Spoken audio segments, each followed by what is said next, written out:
An Excel formula is a way for you to perform mathematical calculations on the data that's contained in your spreadsheet. You might want to say something like, what's the sum or total of cell A1 and cell B1? Then Excel will use the formula and display the answer. Of course, you can't ask the question just like that.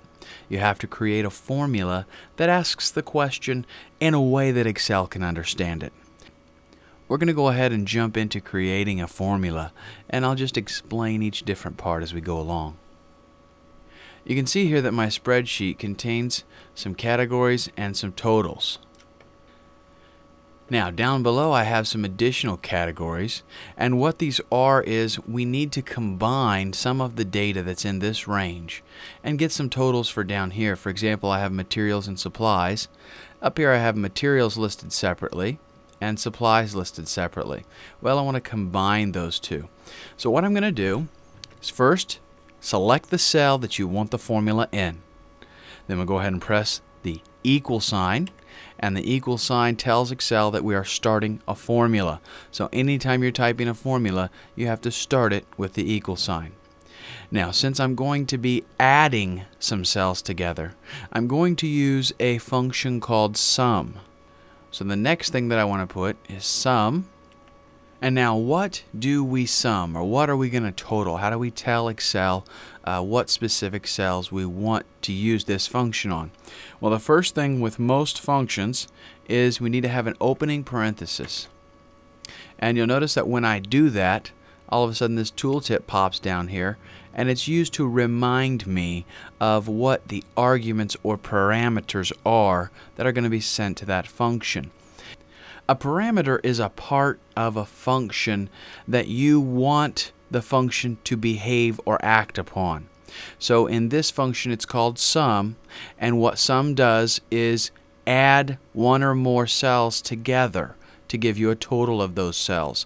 So all the cells that you're wanting to add would be considered arguments or parameters.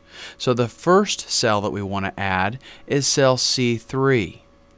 Now I'm going to show you several methods that you can input cell references into your formulas, but the first one that we're going to use is just to go ahead and type the cell directly.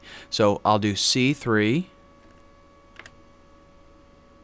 and then you'll notice that as soon as I complete the cell reference, it's now highlighted. Now to separate each individual cell, you'll notice here in my tooltip that I have the word number 1 and then a comma. And then this number 2 is in brackets. What that means is number 2 is optional. What the comma means is that's how I separate each individual parameter. So I'm going to type a comma, and now you'll notice that the focus has shifted over to number 2, and it's in brackets still, and there's another comma and a number 3 in brackets. What this is telling you is that number 2 is optional and number 3 is optional. That means you don't have to do the number 3. That's why it's in brackets, but it's putting it there just to remind you that you can. And then the comma with the dot dot dot, that lets you know that it's going to continue on. So now the next thing that I want to enter is the second cell that I want to reference, which is C4.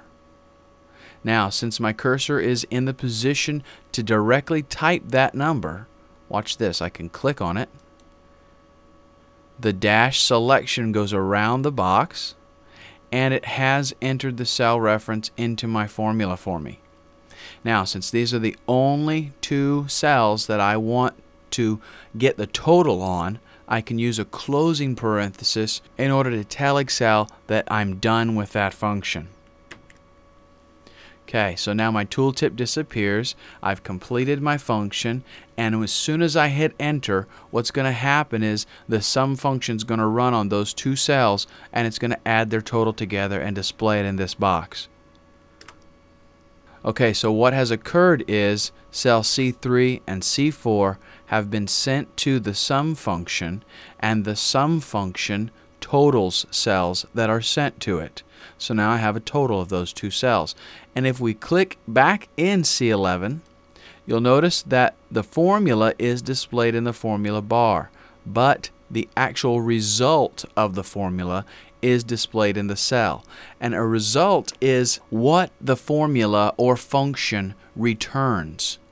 Okay, so the sum function takes these parameters, adds them together, and then it returns a total.